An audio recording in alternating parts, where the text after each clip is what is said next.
We have all grown up seeing incredible physiques. That being in movies with roided up superheroes, or maybe just your favorite athlete. And seeing that may want to have inspired you to want to build a stronger, healthier, and more aesthetic looking physique. But even if you do want to achieve that Greek god physique, but due to genetics and other circumstances, the path that each person has to take can be a little bit different. The same advice just doesn't apply to everyone. For example, for a skinny, lean dude, the advice would be to bulk up, eat more, get in the gym, bulk up, and you'll get the physique basically. But if you're more on the overweight side, the advice would be to, do more cardio, get in the gym, eat less food, be in a caloric deficit, and get leaner. That would be the typical advice. But the question that was always in my mind, at least like 2 years ago, was what the hell do I do if I look skinny with a shirt on, but then I take my shirt off and I got that belly, I got that little pudge that I want to lose. I'm not lean, I don't have abs, but I also don't have any muscle to show. Like, what do I do if I want to achieve a muscular and lean physique? I would look up advices, but any advice I found was always by jacked bodybuilders that were probably on that sauce and that they had never been skinny fat before. So it's kind of hard to know what to say to someone if you've never been there. And even though they had a lot of knowledge on nutrition and training, which overall helps a lot, it was hard to find the step-by-step guide to transforming my physique. While I'm pretty far from achieving my dream physique, during these past 2 years, I have been going through a lot of trial and error to getting better and building a better physique, and I've learned quite a bit, and I've learned things that I didn't learn from anyone else. So I wanted to help out anyone that was in the same position as my skinny fat self. If you don't really know what to do, like, this video is gonna help you out. Just maybe take some notes and stick to it. After my countless mistakes, I just wanted to make a no BS guide to my skinny fat bros out there. So there's basically 3 important pillars to focus on to have that body recomposition. We have training, nutrition, and recovery. No matter if you're skinny fat on the skinnier side or skinny fat on the fatter side, you'll still need to pack on some mass in order to create that V-shaped look that creates a pretty important aesthetic if that's what you're looking for. To make that happen, you're gonna have to implement some sort of resistance and hypertrophy training, strength training. That could be calisthenics at home, or you could get in the gym. I've seen more results at the gym, but I started at home just doing push-ups and pull-ups, and I do have a full at-home routine on the channel if you want to check it out. But I also do recommend getting in the gym because it's easier to do progressive overload. Through these workouts, you're seeking to actually damage the muscle very slightly. Your body will have to adapt and it will get stronger and bigger. I started off with a push-pull legs routine, which does work pretty well, but I've kind of changed it to a 4-day split. So on day number 1 of the split, I hit chest and triceps. On day 2, back and biceps. On day 3, a glorious leg workout. And on day number 4, I hit shoulders and a little bit of arms again. Arms are a weak point for me, so I want to grow them more. If you have a weak point like your chest, I do have a lot of weak points, but the main one would be my arms. So let's say if you have a really small chest and you want to grow it, you could add a little bit more volume, a little bit more frequency to your weekly schedule, and that will probably make the muscle grow. I've seen results with it, so I stick to it. After the 4th day of the training cycle, you could take a little rest day if you're feeling really fucking sore and you're not feel ready to go again. It's fine to take a rest day. But if you're feeling pretty good to hit the next muscle, you can just keep going and then take a rest day after.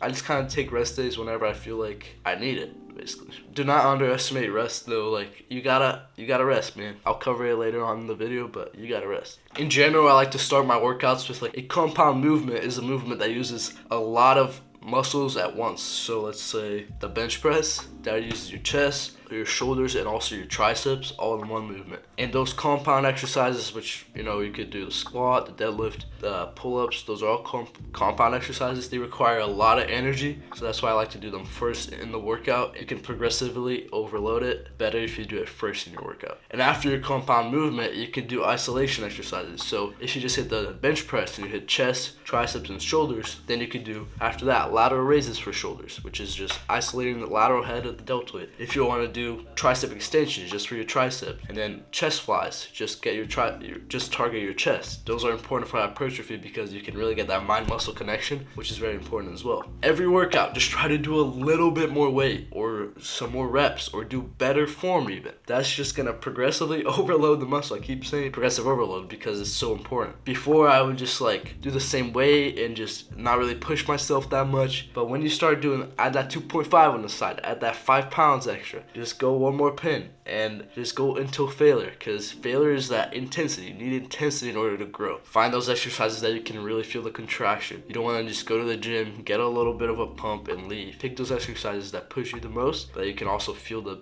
best. And, have fun working out. It's annoying at first. You still got to push yourself to go, but once you see a little bit of results, you get addicted to it. You want to go every single day, and you're going to enjoy it. Just trust me, just get to that period where you don't like it, and you'll start to like it. Now, just as important, if not more important than working out, is the nutrition. There's a wide range of physiques that fit into that skinny fat category. Therefore, some advice could be good for someone and be bad for someone else, even though they're still considered skinny fat. Lucky for you, I've been the fatter skinny fat, but I've also been the skinnier skinny fat. If you're starting off with a fatter skinny fat physique, a mistake that a lot of people do, including me at the start, is to only do cardio. Oh yeah, I'm a little bit fat, so I'm just gonna do cardio. I'm gonna try to only lose weight. I don't care about muscle. I don't really want to be big anyway. And then you just crash your metabolism. You're just turning into a smaller skinny fat dude. And you don't want that, because now your metabolism is even slower. You can eat less and then you'll gain it back. It's not the route to go. Instead, here's what I wish I would have done when I first started. So look up a calorie calculator and find your maintenance calories using putting in the information for your weight, for your height, for your age, and that'll give you a baseline. It's not going to be 100% accurate, but it'll give you around your estimated maintenance calories.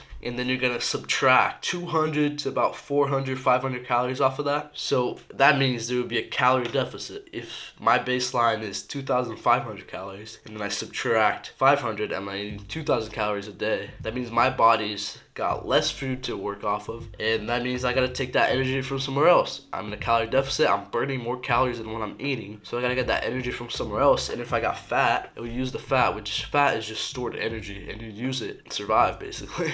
But honestly, I would recommend starting off with just 200 calories deficit. If you're not losing weight, do 300. If you're not losing weight, do 400, 500. I wouldn't go past 500, because if you're skinny fat, you don't have a lot of muscle, you don't want to lose even more muscle. So just take it slow, alright? You don't gotta force it. Don't just go crazy with your calorie deficit. Don't go past 500 calories on a calorie deficit, because that'll be a mistake. Also, very, very important, get your protein in, dog. You want to be eating good. You want to be fueling your body, and your muscles are made of protein. They need that protein, man. So the baseline gym bro science number is 1 gram of protein per pound of body weight. And so if I weigh 165 pounds, I gotta have 165 grams of protein, and that's just pretty basic. It's hard to know how much protein you're eating. You're probably very under eating your protein. I know I was. So you can track your calories for like a couple of weeks, a month. If you like it, you could track it forever. I don't like it that much, so I only tracked for a bit until I learned more about nutrition. And now I just kind of estimate everything, which isn't that optimal, but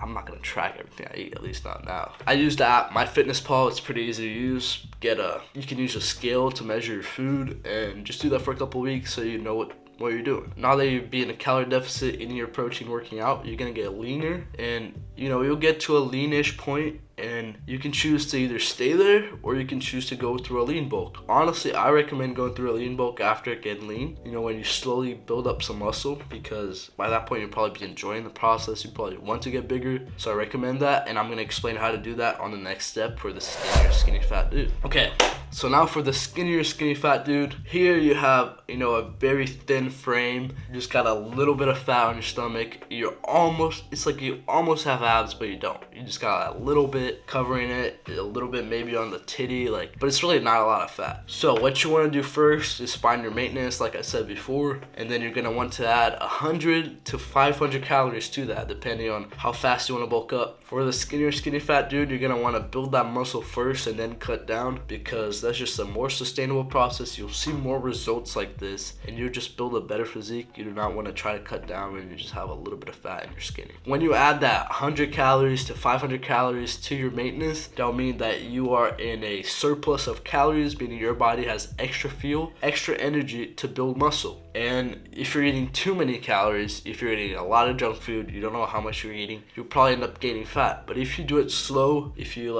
eat healthy, all that energy, if you're working out hard, it should go mostly to building muscle. Of course, you'll get a little bit of fat. If you take it slow and you do it right, you'll gain a lot of muscle, man. You will also eat 1 gram of protein per pound of body weight. And even if throughout the bulk you do gain a little bit of fat, you can just do the steps that I described earlier for the fatter skinny fat self and just cut down down a little bit until you're lean to the point you like. For the skinny fat dudes, sadly it's kind of a double step process of, you know, first doing a slow cut and then maybe a bulk and then a cut, and then you can just maintain. But it takes a little bit of work, but it's all about the journey, baby. It's all about the journey, all right? I gotta say, be patient, bro. It's not easy, but just keep going. For both physiques, it's important to have about 80% of your diet at least be healthy, you know, whole food ingredients, just, you know, potatoes, rice, oatmeal. For protein, you got eggs, you got meat, you got chicken, you got some fish, whatever you want. For fats, you can use peanut butter, avocado, you got some olive oil, you know, just eat clean as well as you can. You can have a lot of fruit as well. I mean, you don't gotta eat extremely clean, but do your best, all right? Do your best. For the other 20%, it's okay to have a little bit more processed food,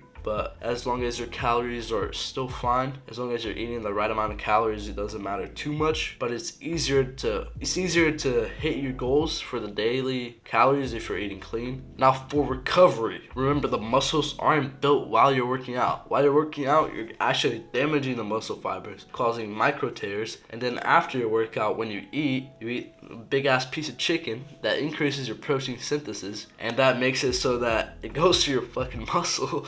And then while you're sleeping, while you know, just chugged a bunch of water, you're going to bed, you're sleeping good, and then that's where your body goes to work and it just builds all that muscle. So basically, dog, you want to be sleeping 7 hours or more per night at least. I mean, I gotta sleep like 8 hours or else I'm like groggy. I'm like tired as fuck. Drink a lot of water. You know, you not want your piss to be yellow too much. Your muscles are actually 70% water, so do not be dehydrating yourself, alright? Now, as a little bonus category, I'm gonna add supplements because I know a lot of people are gonna ask. The only supplements I've used are like a multivitamin, which I don't even take anymore because I just forget about it. And then creatine, you gotta take like 5 grams a day. It's worth it. It just increases your ATP, meaning like if you're repping out like you're doing like squats or something, and you get to that 8th rep, if you take creatine, you'll probably be able to do another 2 or 3 more, as if you wouldn't if you weren't on creatine. It just kind of helps your those endurance reps, not really endurance reps, just the final reps. It gives you an extra push, and it also holds more water in your muscles so that you look a little bit bigger. And then whey protein, it's just protein. It's like processed milk.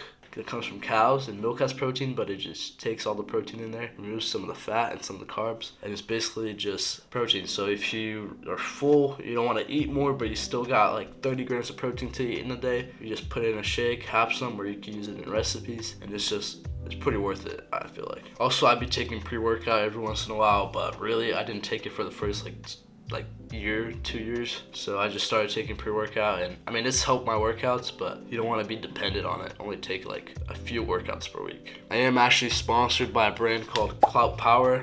I really like their supplements, but you don't gotta buy from them. Buy from whoever you want. I just like their stuff. I have a discount code. It's just Unai at checkout, and you'll save some money. Supplements aren't gonna do no magic, alright? That's like, don't worry about supplements until you got everything else going, and then you can add the supplements. Or you can start with the supplements, do whatever you want, but don't worry about them too much, because the most important is training, what you're eating, and just recovering. I just gotta say, like, if you're a young teen and you're too worried about getting lean, trust me, bro, like, I know what it's like to want to have that 6-pack, but honestly, bro, muscle is much harder to build than it is to cut. And it's not harder, it's a more enjoyable process to me, but it takes a lot longer. And if you're working out hard in the gym, you want to be eating good to fuel that. Your metabolism will keep going up, bro. I know it's hard to like gain a little bit of fat, but you will build up, you will bulk up, your metabolism will go up, your testosterone will go up, and then it will become easier and easier to stay a little bit leaner, and your physique will just look better. It's honestly better to have a little bit more mass in you and not be super lean than to be like skinny trying to get abs, but your metabolism's so low that you just can't get them. So I would say trust the bulk, trust the process, especially if you're a teenager,